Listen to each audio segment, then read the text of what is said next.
Eu não vou gritar o gol do São Paulo maior do que o gol do outro time, ou gritar o gol do outro time maior para mostrar que eu não sou São Paulino. Não, isso não existe. A gente tem que saber diferenciar as coisas. Por exemplo, dois times que eu não torço, mas que eu narrei 15 clássicos, super clássicos Real e Barcelona. Quando o Real ganhava, no caso, eu era torcedor do Real. Quando o Barcelona ganhava, eu era torcedor do Barcelona. Isso quer dizer, é uma prova de que eu sou isento, né? Porque quando o time ganha, eu torço pro time. Quer dizer, eu não torço pra ninguém, né? Então, assim, a pessoa que está assistindo, ela não tem essa consciência de que, por exemplo, em determinada partida, determinada situação, determinado jogo, você se empolga com a maneira que aquele time joga, sabe? Vou dar um exemplo básico agora, nesse momento que eu estou gravando o vídeo. O Flamengo, o time do Flamengo. Eu não sou flamenguista. Mas quem não vai achar legal o estilo de jogo do Flamengo? Né? O River Plate, estilo de jogo do River, que é muito legal. Não sou torcedor do River. Mas se eu for narrar um jogo do Flamengo, por exemplo, um jogo do River, por exemplo, eu vou me empolgar com o jogo, é óbvio. Né? Então, assim, isso é uma questão que quem está assistindo não para pensar. Entendeu? O cara acha que você está torcendo, que você está ali, pô, o cara é Flamengo, o cara é Rio, entendeu? Não é assim que funciona.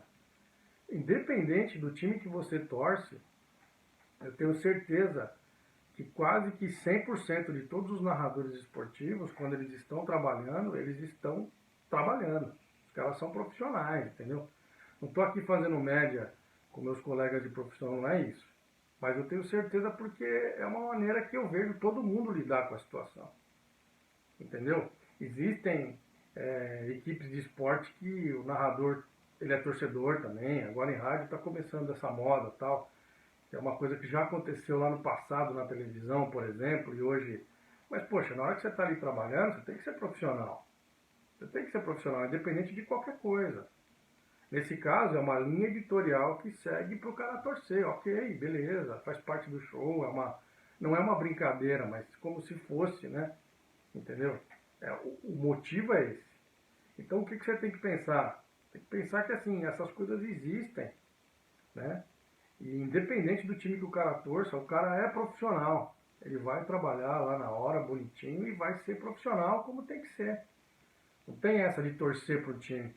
Todos torcem pro time porque todos estão trabalhando nessa área. Quem não gosta de futebol vai trabalhar com futebol.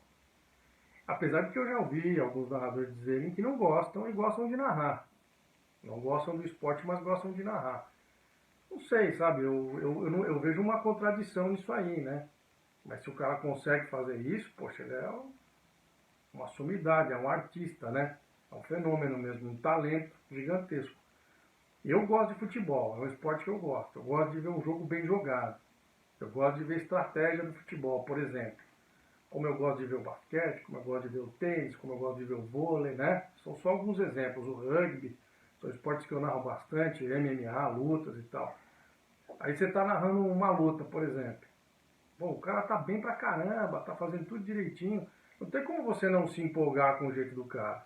Se há uma reviravolta na luta, você se empolga com o outro. E assim vai.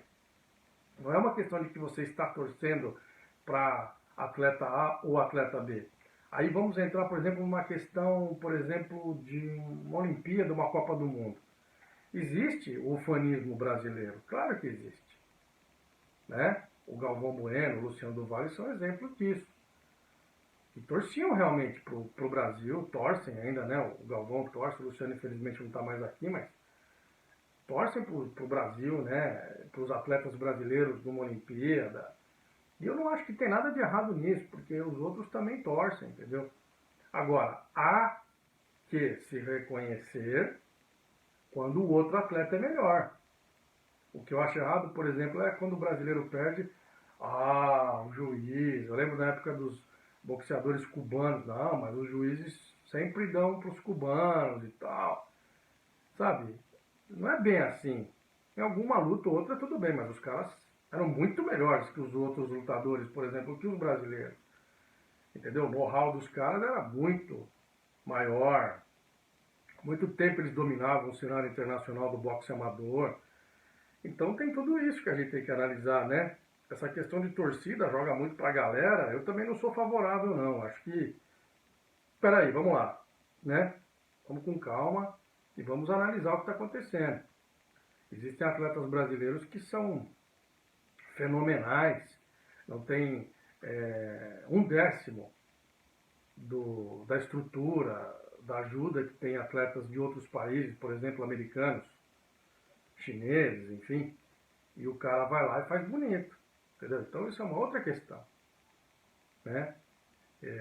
A gente geralmente torce para o compatriota da gente, né? A gente não quer que o brasileiro perca, mas enfim, isso é uma outra questão que segue também uma linha editorial, tem a ver com chamar a audiência, as pessoas acompanharem mais o jogo ou a prova, enfim, ali com aquele narrador, com aquela emissora. Então tem tudo isso que a gente tem que analisar também e tem que dar um desconto.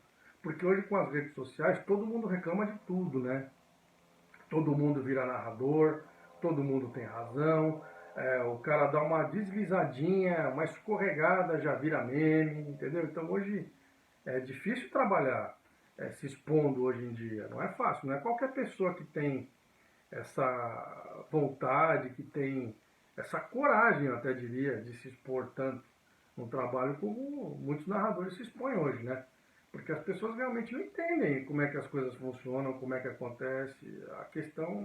As questões, elas são bem relativas, né? Às vezes o cara está falando uma coisa porque ele, entre aspas, está sendo obrigado a falar, está sendo orientado a falar aquilo.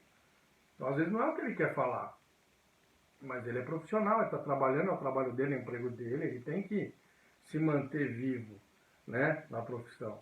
Então, às vezes, ele tem que ceder, tem que fazer algumas outras coisas. Esbarra na questão ética, na questão moral, claro que esbarra. Mas como é que você vai fazer? Você vai trabalhar numa emissora e se põe no lugar desse narrador, por exemplo. Você está trabalhando numa emissora, você sempre quis trabalhar lá. E às vezes acontece alguma coisa que você não concorda, mas você tem que aceitar. É assim que funciona. Não dá para você chegar e falar assim, não tem nada a ver. Não é assim que as coisas funcionam. Então a gente tem que ter discernimento para saber como as coisas funcionam. Só que quem está assistindo não para pensar sobre isso. Na verdade, eu acho que nem se preocupa com isso de maneira nenhuma, né? Se preocupa já em ir lá, escrever seu e-mail, seu tweet, enfim, e detonar. Eu acho curioso isso, né? Porque o cara tá na casa dele, não tá fazendo nada, podia mandar um tweet elogiando alguma coisa da transmissão, mas não, ele prefere mandar, são os haters, né?